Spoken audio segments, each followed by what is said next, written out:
Welcome, everyone. We're just going to give a minute or two while people join in. If you're already in the webinar, feel free to introduce yourself in the chat and say where you're coming from so you can get to know everyone a little bit.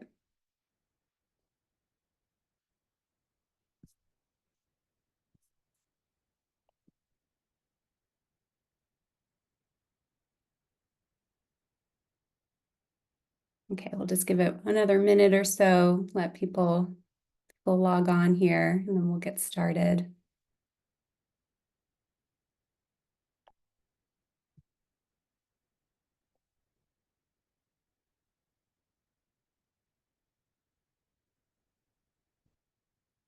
Yeah, great. If you're logged on, feel free to introduce yourself in the chat and say where you're coming from, and we'll just get started in another minute or so.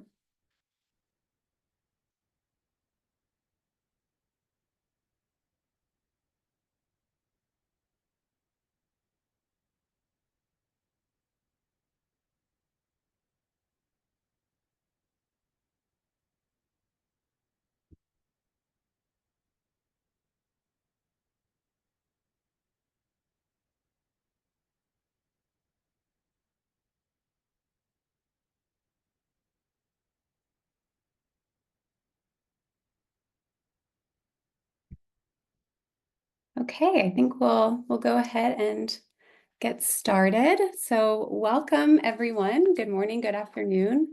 Thank you for joining our webinar on the power of collaborative agriculture research, hosted by the Foundation for Food and Agriculture Research, or FAR. My name is Dr. Sarah Lyons, and I will be the webinar host and moderator today. So really glad to see all of y'all here. So I'll first give a little intro to FAR and our webinar series before diving into our wonderful panelists who have joined us today. So FAR is known for connecting transdisciplinary researchers and agricultural stakeholders to invest in impactful, cross-cutting research.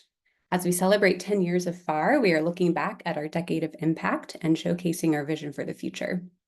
Throughout the year, we have been hosting monthly webinars that highlight FAR-funded research and the power of FAR's collaborative public-private partnership model. To view previous recorded webinars or to sign up for future webinars, you can visit the link here on the slide, foundationfar.org/impact.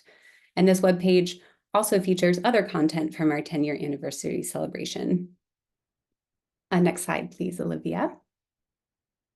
Thank you. So the topic of today's webinar can apply to any field of agricultural research. However, I'm a little bit biased based on my area of expertise. So today we will be showcasing 3 FAR-supported collaborative research efforts centered around soil fertility and nutrient management. And they all exemplify how much more we can accomplish when we work together. We have an amazing group of speakers here today, including Anne-Marie Chapman from Agriculture and AgriFood Canada, Dr. Reza Afshar from Dairy Management Inc., as well as Dr. Matt Helmers from Iowa State University. We will be taking questions to answer at the end during a panel discussion. So if you have any questions along the way, please use the Q&A chat function, please use the Q&A function in Zoom at the bottom of the screen here. Okay, thanks, Olivia. So if you aren't familiar with FAR, we were created in the 2014 Farm Bill to build public-private partnerships that fund bold food and agriculture research. Over the past decade, we have funded hundreds of grants and worked with more than 550 partners across the food and agriculture value chain to advance agricultural innovation. Next slide, please. So we've done some pretty impressive work. We've awarded over 390 grants. We have overmatched our funding from Congress, so we have $1 to $1.40 match ratio, and we've awarded $775 million in research funding. So I've gotten to experience firsthand how much we can learn, grow, and accomplish by working together collaboratively. I've been really fortunate to have a number of different experiences working with groups of people from all different perspectives. If you could just advance one more, thank you. So during my graduate research in the Nutrient Management Sphere program at Cornell University, I worked with soil scientists, agronomists, animal scientists, and economists, and developed a really rich multidisciplinary dissertation on double cropping with forages on dairy farms in New York. That was an amazing experience. And then during my postdoc, I worked with the Fertilizer Recommendation Support Tool project, where I worked with over 100 soil fertility specialists across the country to improve fertilizer P&K recommendations. And then last year, I had the honor of joining FFAR to manage the Efficient Fertilizer Consortium. And I'm really proud to be a part of this FFAR-supported consortia, working collaboratively to address fertilizer research, which we'll talk a little bit more about in a minute. So there are many different examples of working together and how that can be so beneficial. The first is that we can avoid parallel projects and overly localized goals and results. So it can really help us broaden our impact in terms of the research that we conduct. Secondly, it can help promote data consistency, which can then support powerful big data, meta-analyses, and models, which can even further expand our impact with the research results. We can also, by working across academia, industry, government, NGOs, other groups, we can ensure that the right questions are being asked for broad impact. So many different perspectives and experiences can really help us develop the best questions to be answered through research. And then it can also help us encourage thoughtful and strategic allocation of resources. So if we expand our bubble, we can make sure that the resources are put into the most capable hands to do the work that we want to be done. And lastly, multi-stakeholder, multidisciplinary research groups can also generate really robust and powerful research results. And from a funder perspective, it can also help increase your chances of receiving funding. So that's something we really want to encourage, is these really collaborative efforts to really make sure the research is impactful and powerful as possible. So FFAR, one way that FFAR supports this collaborative research is through consortia. And all these consortia are made up of multidisciplinary, multi-stakeholder, private-public partnerships that all are working towards a common goal. One example of this is the Efficient Fertilizer Consortium, which was announced in 2022 as part of the Global Fertilizer Challenge. And so we'll be highlighting that one today. So next slide, please. The Efficient Fertilizer Consortium is a public-private partnership that funds research to advance enhanced efficiency in novel fertilizer products that improve crop production and decrease environmental impact. The initial scope of the EFC is to improve nutrient management, increase fertilizer efficiency, help increase the adoption of some of these technologies that have a lot of potential, as well as generate more rigorous and robust scientific data showing how they perform in the field. So can they support crop production? Can they help us reduce greenhouse gases and water quality problems? So we're trying to, try to address some of these issues through field trials in this work. We've been really, really fortunate to have a variety of different stakeholders involved in the EFC. We have governments, commodity groups, fertilizer companies, and foundations all working together towards this common goal. And we have just over $10 million in research funding to put towards this. So we're really fortunate, and we're so happy to be able to work with this amazing group. And I'm thrilled that we have one of our founding member representatives here today as part of the panel. Chapman is here to talk about her experience with the EFC and what she hopes to get out of this. So Anne-Marie is the Director of Research, Development, and Technology for St. Hyacinth at Guelph and the Air and Climate Research Portfolio Lead. She provides leadership for AAFC research scientists by prioritizing and coordinating scientific activities and creating strategic partnerships to advance AAFC's strategic plan for science.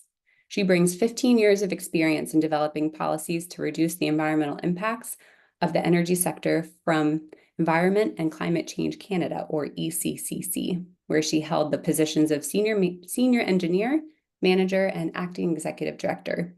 She also worked as an agricultural engineer and consultant prior to joining ECCC.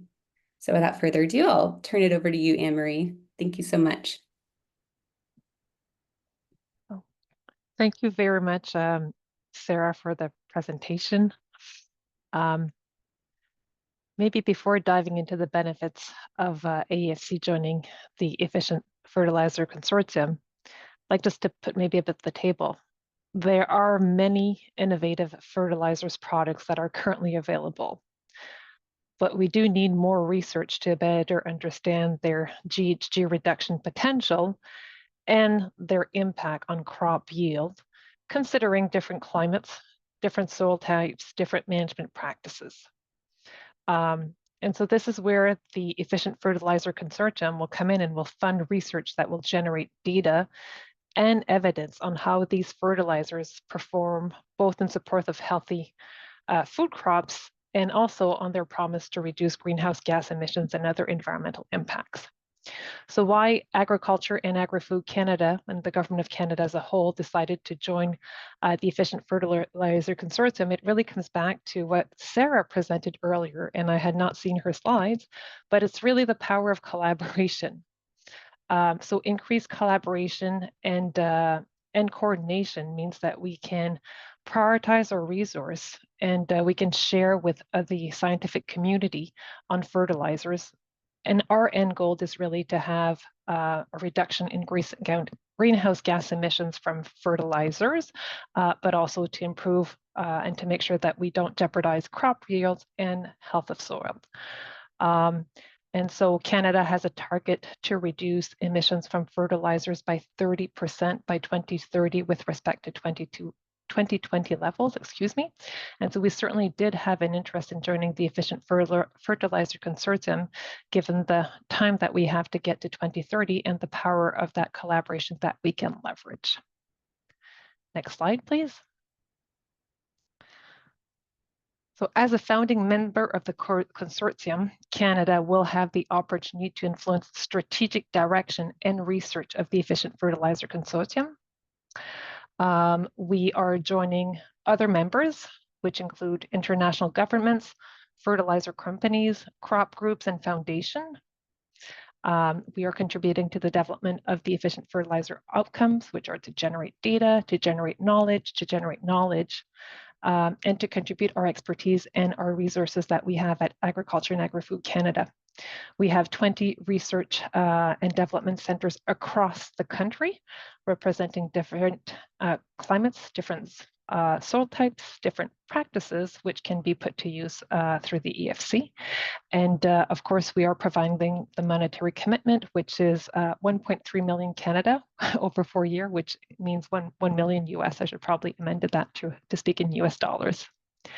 Next slide, please. So moving forward, what we're looking forward to is the trial protocol and data guidelines. So Sarah talked earlier about data consistency. It's been a challenge in fertilizer trials if the data is not collected and documented in a similar manner to be able to be leveraged by the scientific community.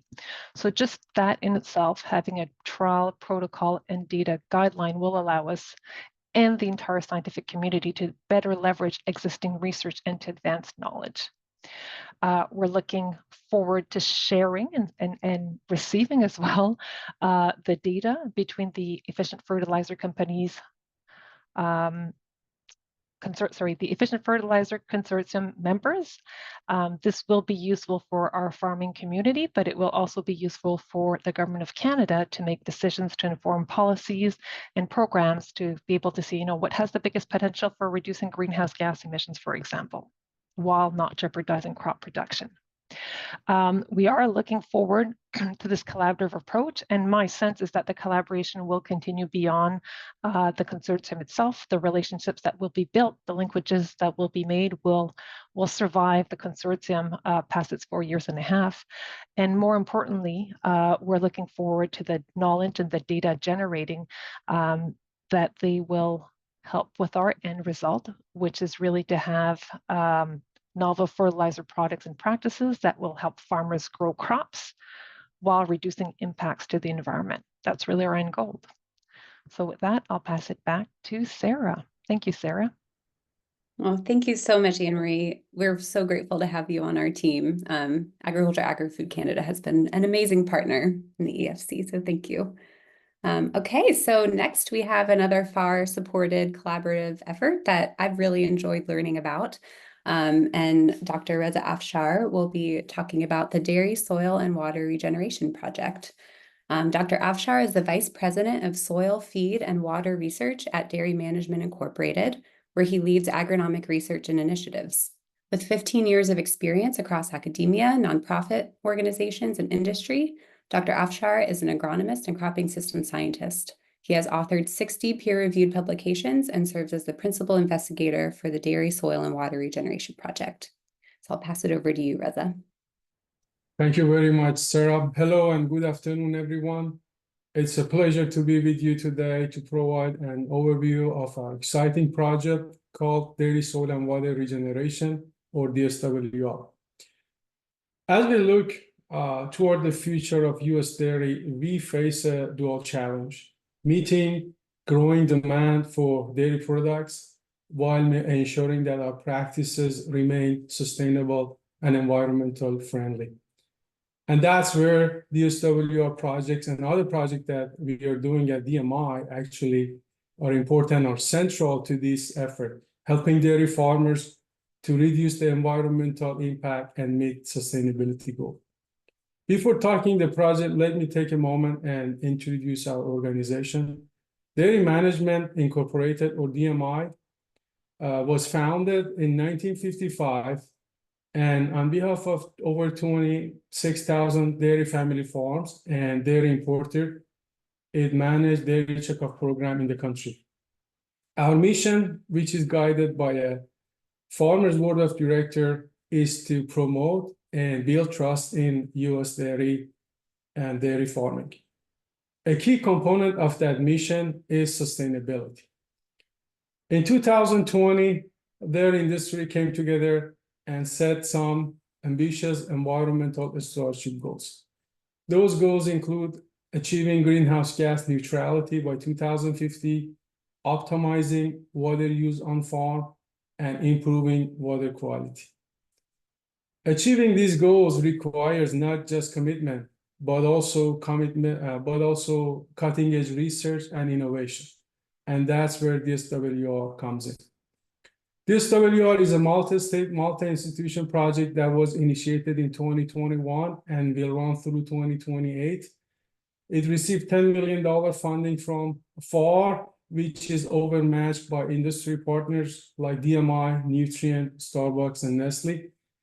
The major goal of this project is to show how building soil health can help reducing environmental impact of dairy forage production, and also exploring opportunities to create new economic benefits and market for the dairy farmers when they adapt these practices, so these economic opportunities can help them to actually make this sustainability progress.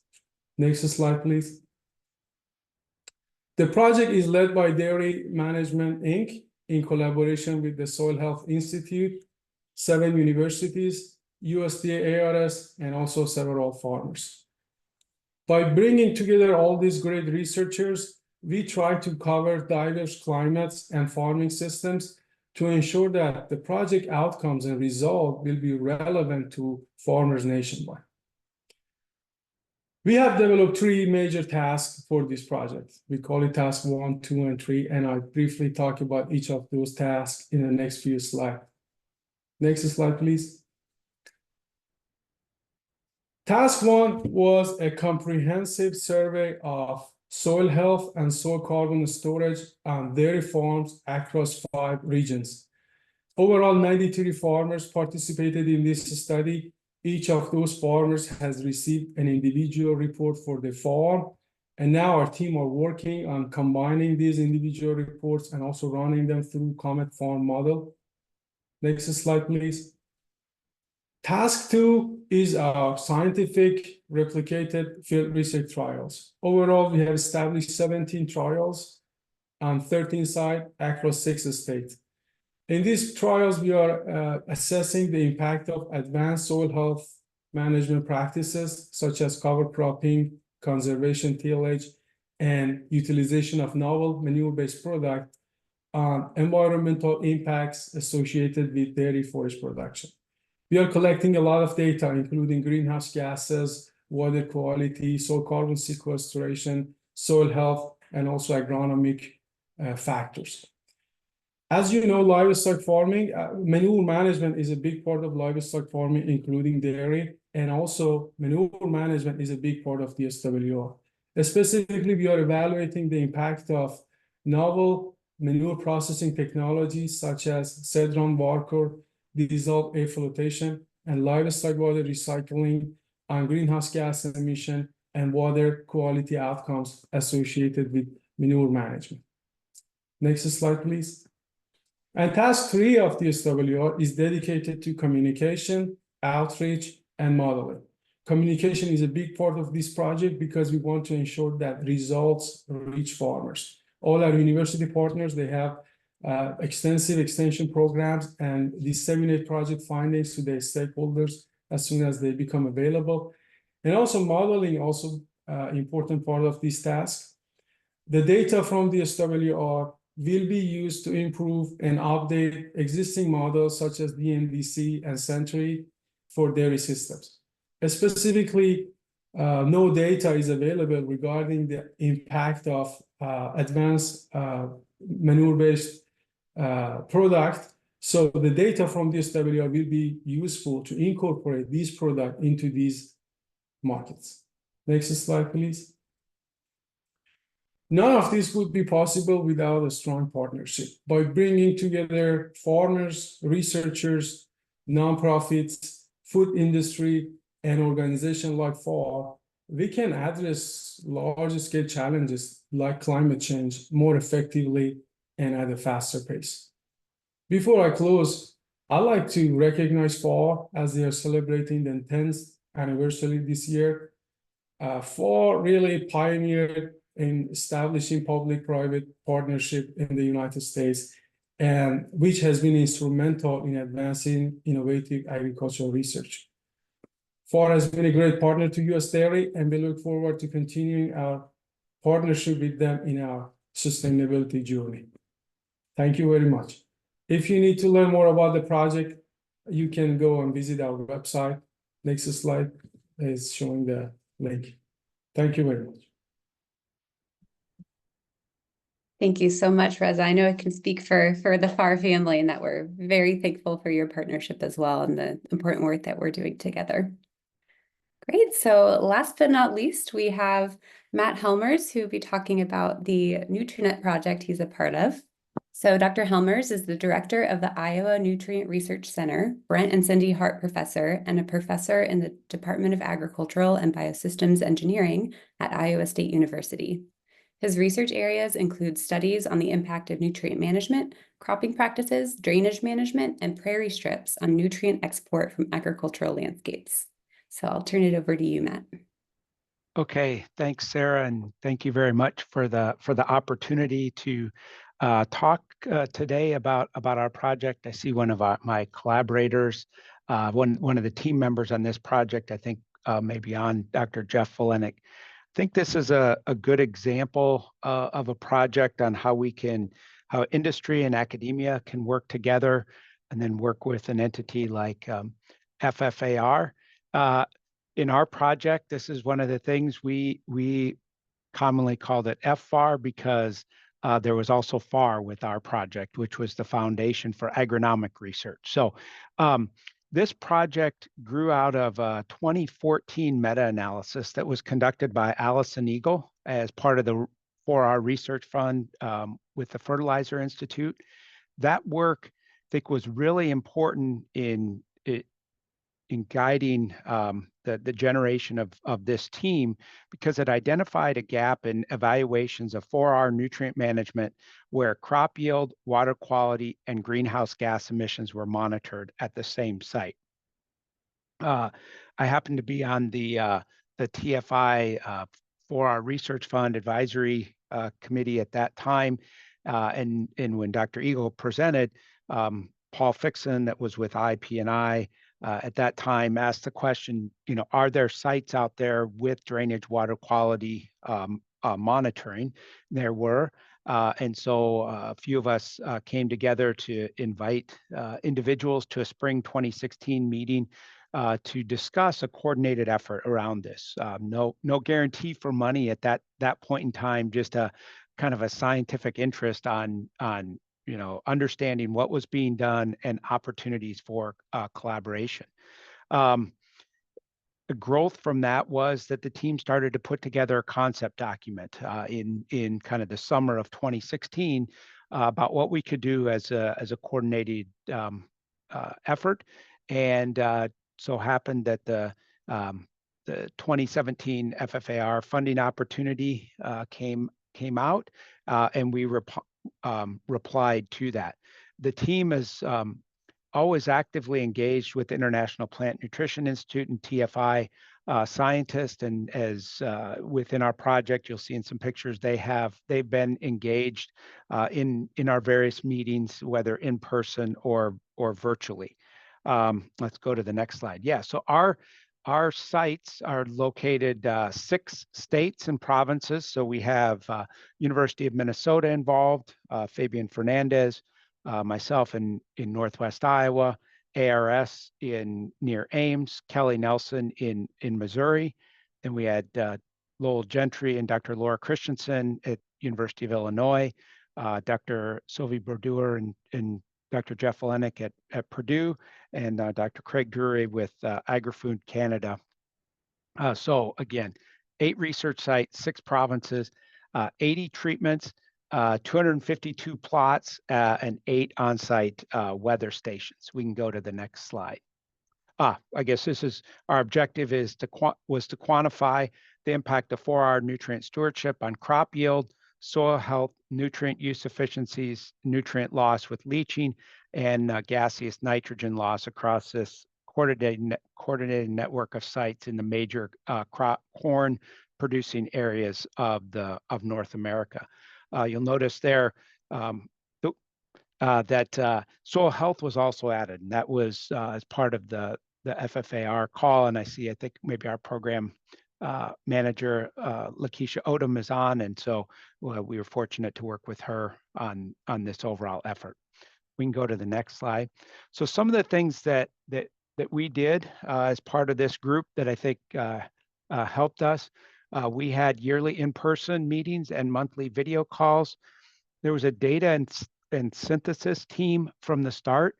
And I'll say we are really fortunate as part of this. And I think this is where kind of thinking about how we maintain some of the infrastructure that may be developed as part of multidisciplinary projects is important. So Dr. Allison Eagle that mentioned did that meta-analysis. We were able to recruit her to be a part of our team to really help with that synthesis. And then Dr. Lori Abendroth that was at Iowa State at that time, that was a project manager for a sustainable corn project previously done at Iowa State University, but had a great expertise in data of these large projects. We were able to get her to work as part of this. That really helped us as we think about a database and kind of efficient ways to enter that data. As a project team, we came up with common measurement units and sampling protocols. Every site's a little bit different, but we wanted to have similar protocols as much as possible, and then a data dictionary with variable names and specifications. So we had that metadata right from the start. I think the next slide. So what are some of the benefits of working together? This is a picture of our group in 2017 from our first in-person meeting after we found out we got funded. I think some of the things that I've found useful, and I think maybe all of us have, is we've enhanced our scientific discussions. We've really learned from one another. I think we've broadened that impact by working together, that we've been able to share information more broadly than just in our individual state or with our individual entity. I think all of us learn something all the time. So there's been professional development even among some of us that might be more senior in our years. We've been able to have some, I think, great graduate student training in a multidisciplinary group. And then the centralized data repository that has allowed synthesis from the start, and also I think will be a living impact from this effort, because others will be able to use that data once it's posted. I think we found that with a couple of our other large projects, that that database has been really useful for those modelers that want to do work, or others that want to do meta-analysis in the future. I think one of the things that also, if I'll just amplify kind of the benefits, is that our project ended multiple years ago. We continue to still meet monthly to talk about some of this, but then to talk about some of the broader issues around for our nutrient management and some of the carbon markets and that kind of thing. Should have maybe started with this from the start, but this was funded at a $2 million, with $1 million from the FFAR Research Fund and $1 million from FFAR. With that, look forward to our discussion coming up. Amazing. Thank you so much, Matt, Reza, and Anne-Marie. Your leadership and expertise in these projects is really, really valuable to us. So we have nothing but time for our panel discussion, which is great. I have a few questions prepared, but if folks online come up with any questions for our panelists about their projects or about collaborative research efforts, please submit them in the Q&A function here. But in the meantime, I can get started. So let me see here. I'm gonna get questions out. Okay, so the questions I have prepared are kind of for everyone. So if some of you have answers, we can just kind of go in order of who presented. So Anne-Marie, and then Reza, and then Matt. So something I'm really interested in learning more about, I guess I can still consider myself early career. I'm getting to the edge of that now, but for researchers or early career research scientists who are, entering new projects and things, and they want to have a collaborative group formed, or if it's a more senior scientist developing a collaborative group and wants some tips, what would be your top recommendations for getting started and pulling together folks from different expertise areas, different industry partners, things like that? What have you found to be successful?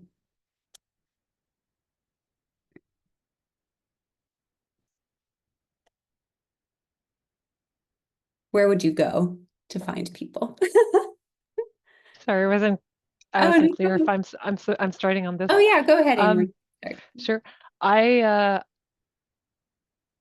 would possibly start with your outcome, in the sense of what do you like, be clear on what you want to achieve, have some flexibility also on what you want to achieve, and then go and reach out to the people that and I also always say that building your network isn't something that you do just before a project, it's something that you do throughout your career. So talk to people, don't be shy to meet people in person when possible, online when it's not possible.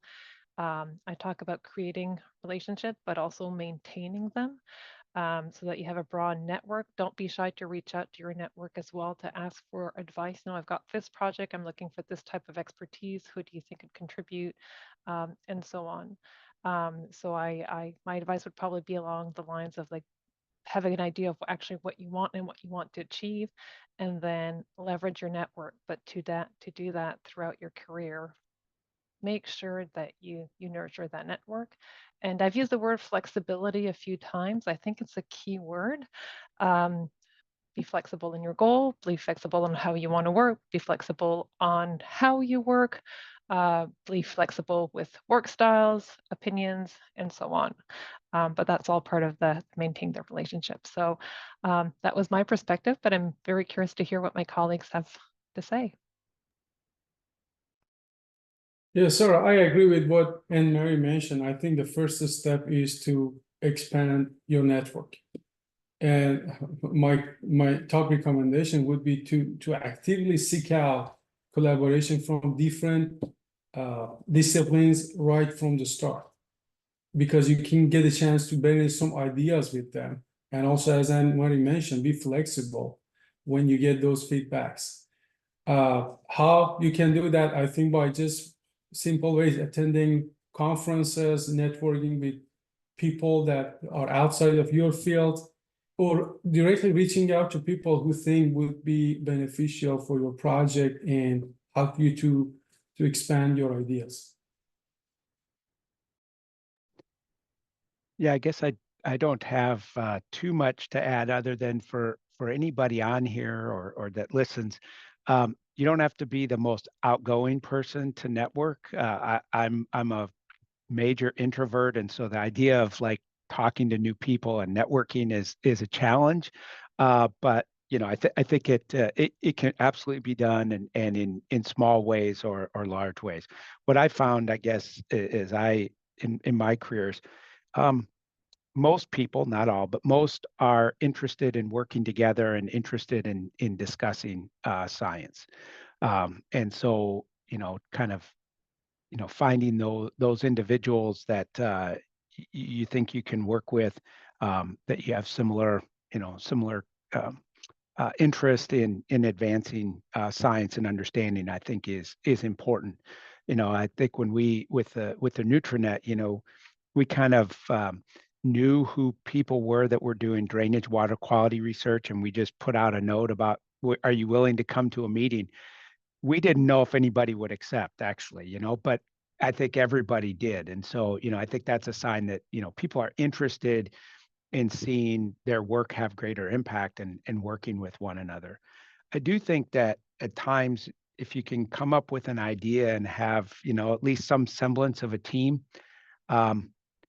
and then look for opportunities to fund that rather than seeing a call and then trying to put together a team at the last minute. You know, I think the first example maybe works better, at least, you know, my experience, that you've come together around a common topic rather than come together around a pot of money, so to speak.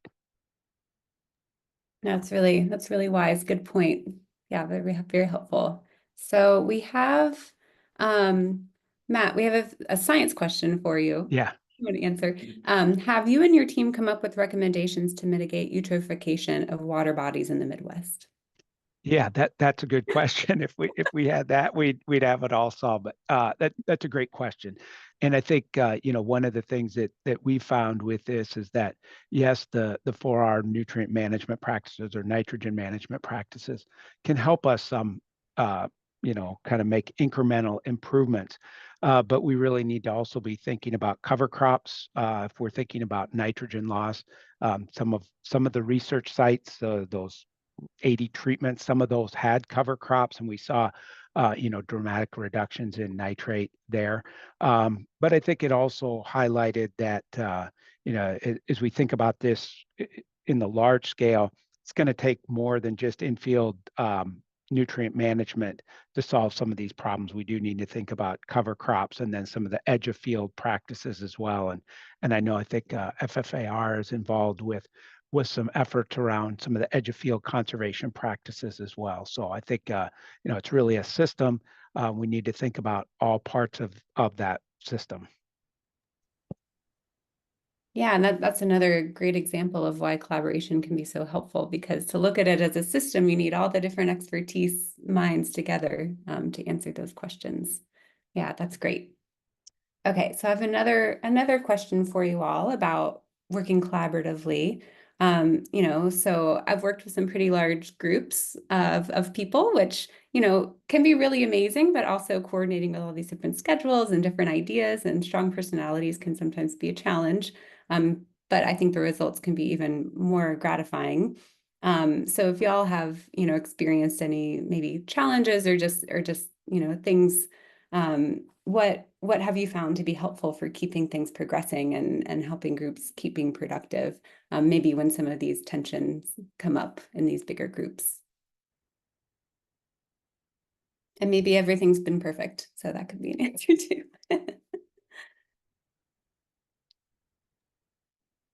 Do you want us to go in the same Yeah, order? sure, if you're ready. All right, Sure. sure. There's the next question. Maybe we can go the other way around and I can build off my peers.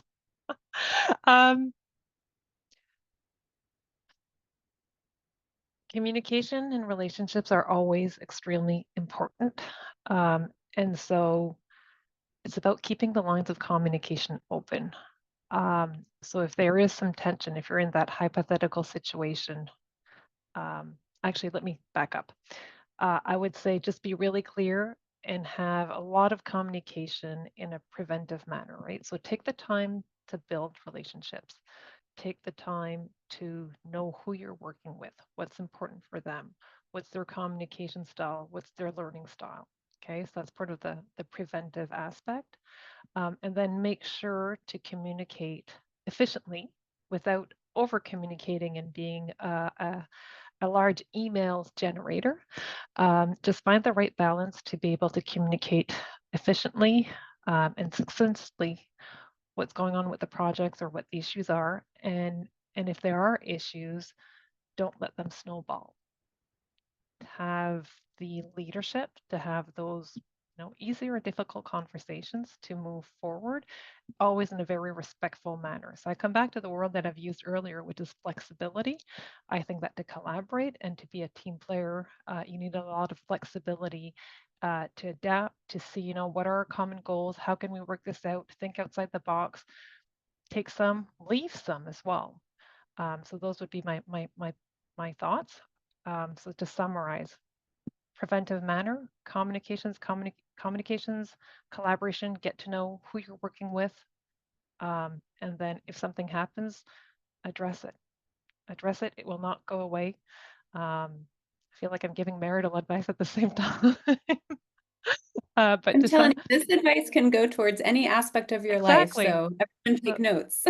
So like I said, it's, creating relationship, but maintaining them is the hard part. So maintain those relationship. And if you're in a project, collaborate, communicate, and don't let issues snowball. I love it. Reza, do you have anything or Yeah, have any experiences that you can share?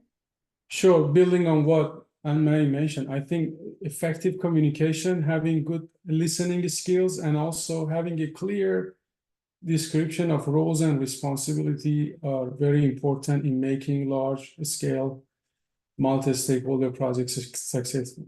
Especially having a clear role and responsibility, so each of the team member know exactly what you're supposed to do and how they contribute to a greater goal is very important to make sure that, first of all, to prevent confusion and also to make sure that project moves forward smoothly. Yeah, I'm not sure I have much more to add, and certainly no marital advice on that one. But I think one of the things that I think I agree with everything that's been said, and one of the things I think of in my experiences is for leadership to take input, and listen, just like Reza said. Where I've seen some projects, maybe struggle is when it feels, you can take input. That doesn't mean you're going to, and I think people recognize you're not always going to be able to do exactly what they want. But if they feel like you are actually taking their input and thinking about it, considering it, I think that can go a long way to building trust with individuals you have on the team. That's great. And I mean, it sounds like this advice can certainly be applied to any size of team you're working with, even if it's just two people, lines of communication, flexibility, building trust, no matter how big the group, you have to apply those same principles. Okay, well, I have one more. Oh, here's another question. Okay, how do you manage the focus of the subject matter deployment of knowledge versus the individual professional growth / mentorship?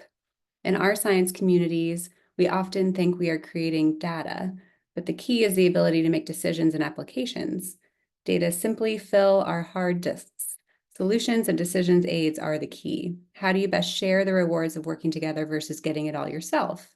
The golden rule of helping others to grow, but also completing your individual performance review key items. Okay, so it's balancing, how do you share the wealth versus how do you, use it for your personal growth as well, is what I'm getting from Greg Engelke. Matt, do you want to start? Yeah, I guess yeah, okay, yeah, we get the hard one here and I get to start. I think that's Yeah, and as I've been on various teams, I've not seen it I'll just say clearly not seen it on Nutrinet, but there are other teams I've been involved with where, individuals were much more hesitant to share their data because they wanted the individual, like, I need to do it first and before you even can see anything. I guess I feel that maybe that mindset is changing as we've had, these larger multidisciplinary projects. People are recognizing the need to collaborate and share data. I also think that sometimes those of us or individuals that have a mindset that they want to share information, I think about my own work and with extension, it's all about sharing that information that I've generated or that we've generated or others have generated. So, kind of trying to talk to people that we can have a greater impact if we do this together rather than if it's just one individual doing that work and showing their their individual site information. So I guess I'm not sure I really answered that, but I think that is a good question and always something that we need to be cognizant of is people do need to be able to have some individual performance outcomes because some of we all get evaluated on that in the academic system, but I think we can have greater impact if we're all working together on it as well. Yeah, thanks, Matt. Yeah, that's a tricky balance because we can't ignore the fact that we do need to, get some benefit for ourselves in our career as well. But strategies of how to do that while also, benefiting everyone is important. Reza and Anne-Marie, do you have anything to add to that one? I don't.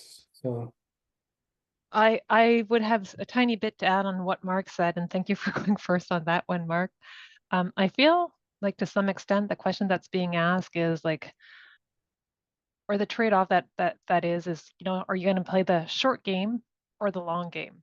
Because the reality is that for the long game, you'll need to have those collaborations and those partnership, and you'll need to share. So I feel like the question, like, am I going for a short-term goal or are you going for the long-term goal? And so that's the balance. And I really like what Mark said, so I won't add to that. I will say one thing. At Agriculture and Agri-Food Canada, we've taken a shift actually a bit where in the performance reviews of our scientists, we're actually including things like the way that our scientists collaborate and how they can work together.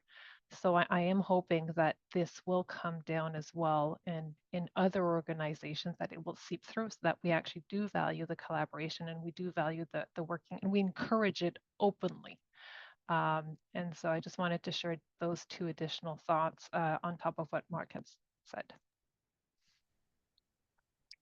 That's great. Thank you. So I have one more question to leave it on a positive note here before we wrap up.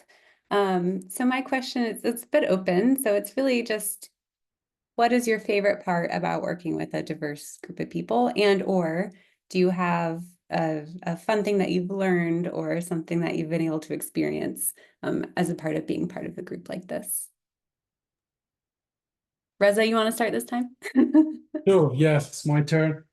In my opinion, my favorite part with working with all the different stakeholders is just learning from and also hearing different perspectives. Because when you work with different people, you just they bring up viewpoints or ideas that I never consider or I never think about it, and it's a really great way to broaden the overall approach and making the project more robust.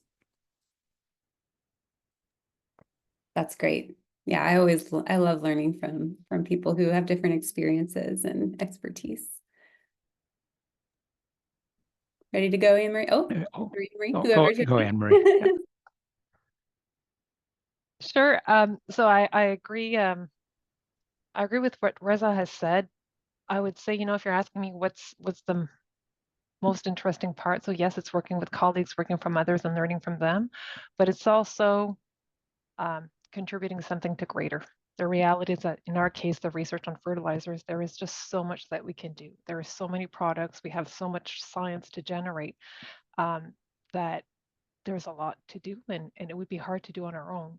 So being part of the consortium is like, okay, you know, we're going to generate data, we're going to generate knowledge, and we're going to work through this together. So it's sort of the excitement as well of contributing to something better and being able to achieve the results that we want. And the way we need to do it is collaboratively. So that experience of, you know, we're the target that we have, this is the only way we can achieve it. And that's a humbling experience also. That's great. I mean, speaking as another part of that project, I've already learned a lot from you and your team, Anne-Marie, so it's certainly true. Okay, Matt, you have anything to add? Yeah, I guess my favorite part is just the interactions that we've been able to have, you know, and discussions about various wide-ranging topics. Sometimes, you know, it's not just focused on this project, but more broadly. And so I think that's where, you know, that hour we spend every month when I don't postpone a meeting, I think we all come away from it learning something, even if it, you know, if it's not necessarily just tied into, you know, looking at some data or looking at some information about our project. No, that's great. Yeah, I think it's very clear, you know, working together as a group and no matter what project you're working on can be really helpful and beneficial.